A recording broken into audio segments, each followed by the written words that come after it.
Update. My first daughter isn't mine biologically. Original post. I'm sorry, but this is a long read. While I was in college, I was paired with a very peculiar roommate. She didn't talk to me much and would always be away. She was very clean and organized, and I thank the heavens for it because all of my friends complained about their roommates, and I had gotten lucky. Jump 2 years later, she comes up to me to say that she is pregnant and may need some help from me. I asked who the father was, but she said it was a random guy she hooked up with and she couldn't even find him anymore. When I asked about her family, she said that she didn't have one. Her entire family was gone and she had been in foster homes most of her life. It only got out because she wasn't underage anymore. After that talk, she didn't say anything else. I noticed that she had strange patterns. She would wake up and leave super early and get back super late. The only times she asked me for my help while pregnant was when she went to discover the sex of the baby and to accompany her to one appointment which was a bit away from campus.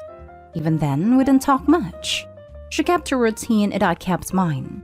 Sure, she was pregnant, but she acted like she wasn't. And to be honest, there wasn't much I could do anyway. She didn't slow down even when she got near her end of the pregnancy, and I'm sure this played a huge part in how things ended. She was 7 months pregnant and asked me to take her to the doctor because she was feeling a lot of pain. She was weird during the entire ride, talking nonsense. She said she wanted me to care for the baby and to never tell the baby about her. At this point, I was freaking out. This wasn't supposed to happen, so I was just agreeing to whatever she was saying. When we got to the hospital, they took her straight to be examined and later to have a C-section. Apparently, she had preeclampsia and her placenta was detached. At this point, I called a few friends of mine because I was freaking out. The doctors gave me some medicine because my blood pressure was very high and I was having a panic attack. I don't remember that part, but that's what they told my friends when they got there. Later, I learned that my roommates had died because of the birth, but the kid was alive. They said that they found a note on her belongings saying that I was the one who was supposed to care for the kid because she had no one else and didn't want her daughter to be raised by strangers like she was. I was so confused at the time. They said they would have to contact child services and I would have to file for adoption. This was at a weird time, or maybe the city was just messed up, because they only checked my background and if I had a job at a place to fall back on. And that was that. They just gave me a baby. I didn't think twice about it, because apparently the note that the roommates had left was a big thing and should be taken into account. They gave me the note to read and I wasn't supposed to ever tell the kid about her real mom. After a lot of time thinking, I came up with the idea to investigate her alongside my friends, which wasn't much since we were a bunch of idiots in college with not a lot of money. We could only find out that she was a night worker, and that nobody knew her much around college aside from a girl who was also a night worker and gave us the info. My friends told me to make up a pregnancy and have my parents care for the kid while I was in college. I'm not sure my parents ever bought the whole story, but they did love the kid and accepted to take care of her. The story was basically me getting pregnant on accident, and not telling them because I was ashamed, but coming back around because I realized that I needed help. 19 years later, I'm married with 2 kids who are mine, and my daughter who is mine but not by blood. I love all of them equally. I learned a lot after I graduated and had to care for her with the help of my parents. She's a bright kid and looks a lot like her mother, which makes me sad sometimes. She even says that we don't look alike, and I tell her she took after her father. I really wish I could tell her the truth. I feel so bad not doing it. I don't want her mother to be forgotten, especially by her own daughter.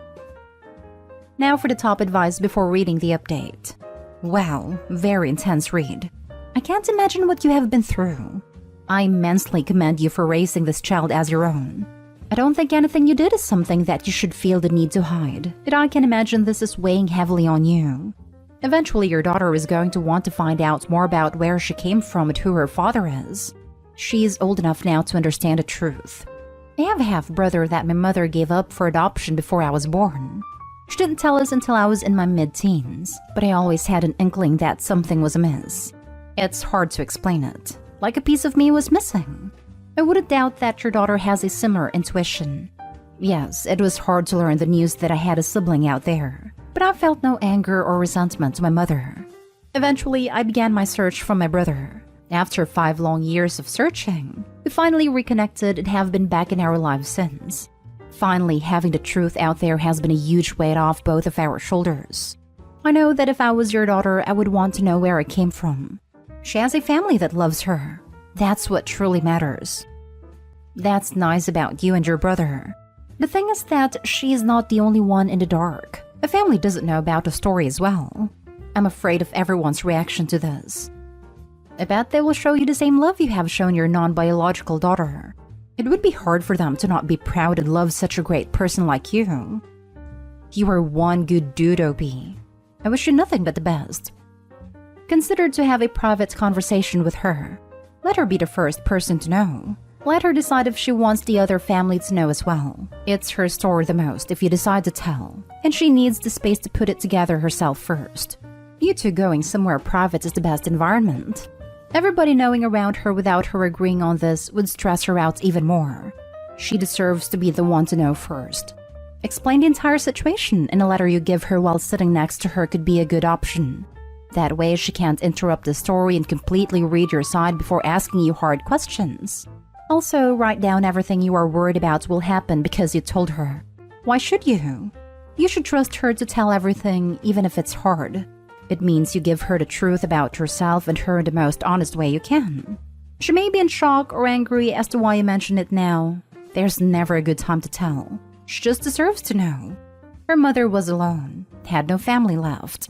She was ashamed of herself and her life. She must have felt something would happen to her, that something was going wrong. She didn't want to be known. She asked you not to talk about her. The saddest thing ever is to make her forgotten. She is invisible now, and she did mean something. She was in college. It just sounds like she tried to make something out of her life, even being at the bottom. Her death could have been prevented. She sure had a very difficult life. That doesn't mean she didn't deserve to be known. Of course, you want to keep her last wishes to the grave, but a relationship for life based on a buried secret, I don't mean to tell her now, but you need to prepare yourself. Maybe gather more information online, like where she was buried, print out things about her mother, pictures. If she's ready after the truth, hand her the envelope because she would want to know more about her biological mother. It would help both if you had it right there. She needs to see the evidence, it's no joke, and see you put an effort to show who her mother was. If she isn't up for it, she can open it anytime she wants. The people around you, if they find out about it, will react in shock as well. They won't hate you. If they can think they respect you for telling her first when she's old enough and not getting others involved into this. Good luck. And now for the updates. I never thought so many people would pay attention to what I posted here. After making the post, my desire to come clean to my daughter got even bigger. And after reading the response to the first post, I just saw a lot of things that I hadn't thought about before. Also, after some time watching her, I knew something was on her mind. I told her the truth a few days ago. My husband took our younger kids to a birthday party, and I said I wanted some alone time with her so we wouldn't be joining them. We were hanging out watching TV, and after a while I asked her if there was something in her mind that she wanted to ask me. She asked about her biological father. I showed her the note my roommates left, and she didn't really understand at first, but then I started telling her what had happened. She cried a lot. It took a long time for her to calm down.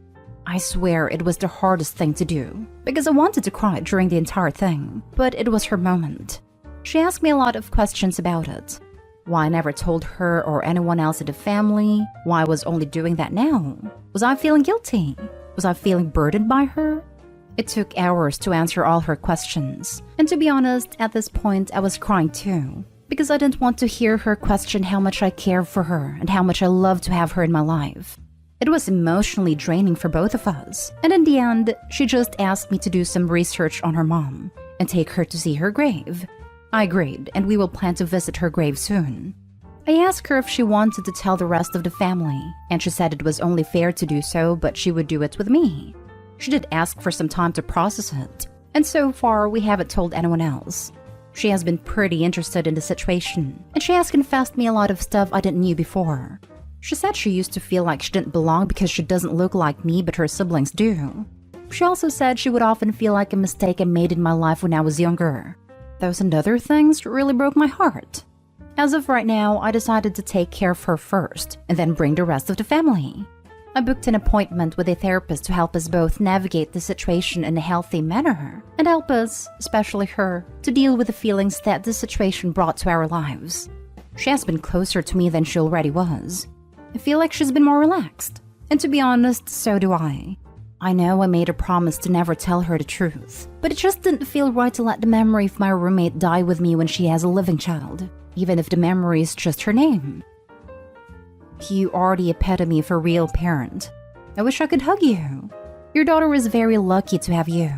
Thank you for the update. OP, I'm proud of you.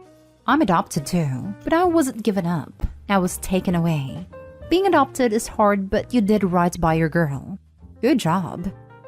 Just a random thought. Perhaps she could sign to one of those DNA testing sites like Ancestry.com or 23andMe. If a relative of hers is also on the same site, it will show up. And even if no relatives are found, at least she gets some clues about her heritage. Last story is titled, Update. Am I the a-hole for not inviting my adoptive parents to my wedding? Original post. I, a 30 female, am getting married to my fiancé in May.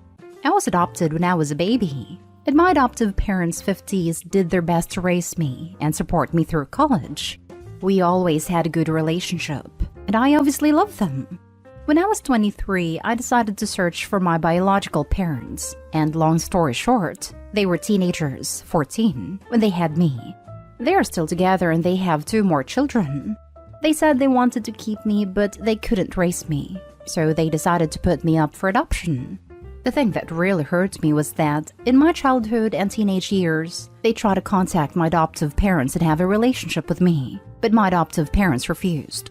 When I confronted my adoptive parents, they said that they were afraid that I might prefer my biological parents, so they tried to keep them away. I was hurt and disappointed, and decided to go low contact. Over the years, we managed to build a better relationship, but it's not like before. So for my wedding, I decided to ask my biological father to walk me down the aisle, and he obviously said yes. When my adoptive parents learned about it, they were hurt and said that their worst fear had come to reality, and if I insist to put my biological parents before them, then I shouldn't invite them to the wedding. My answer was that they're not invited then. Since then, all my adoptive family are calling me Neho. So am I the a-hole? Now for the top comments before reading the update. You're the a-hole. Biggest one I've seen yet. You chose the people who didn't choose you. You completely cut out the people who chose you. They could have adopted anyone, but they chose you. They sacrificed their lives to make sure you had a good one. Karma's real, and you'll get yours. Not the a-hole. You don't owe your adoptive parents anything for raising you. They wanted a child, so they were obligated to provide for you. I'm sure over the years you ask about your birth parents. They chose to keep vital information from you. Once you learned the truth, you went low contact to give yourself time to heal from the pain your adoptive parents caused. It's your decision who walks you down the aisle. Instead of respecting you and your decisions, they requested not to be invited. If they want to be in your life, then they need to accept that your birth parents are a part of your life. They can't dictate who you're bonds with. You're the a-hole. Does your fiancé have an opinion? This is a huge red flag, to be honest. I'd have ran for the hills by now. Poor fella and poor adoptive parents. I honestly feel heartbroken for them. Everyone sucks here. Your adoptive parents for robbing you of a chance to know your bio parents. But I understand their worries. But in my opinion, that's what you sign up for when you adopt a kid. Eventually, bio parents have to become a conversation. You, of course, correcting as hard as you did after you found out. It's okay to be mad, but dang dude, that's tough. You want someone you've known for a few years in comparison to walk you down the aisle versus someone that provided for you your whole life, instilled your values and supported you through college? A time when they legally could have just left you on your own. Honestly, your bio parents aren't really that sucky here. I saw a few commenters say things like, oh, they could have made it work, or oh, their parents could have adopted you, as if children aren't a huge financial responsibility. Your bio parents have alluded to the fact that they wouldn't have been able to put you in college and support you through it, so they did what they thought they had to do to give you and your older siblings a stable chance at life. Minor update. I talked to them and suggested that both dads could walk me down the aisle. My adoptive parents refused because they say that they did all the hard work and they shouldn't have to share the spot. But I told them that I will give them a couple of days to think about it. And now for the update. This will be my last post for anyone who is interested. My adoptive parents are officially not invited to my wedding, and we decided to go no contact. It was an emotional conversation. We cried the whole time, but I think it's for the best.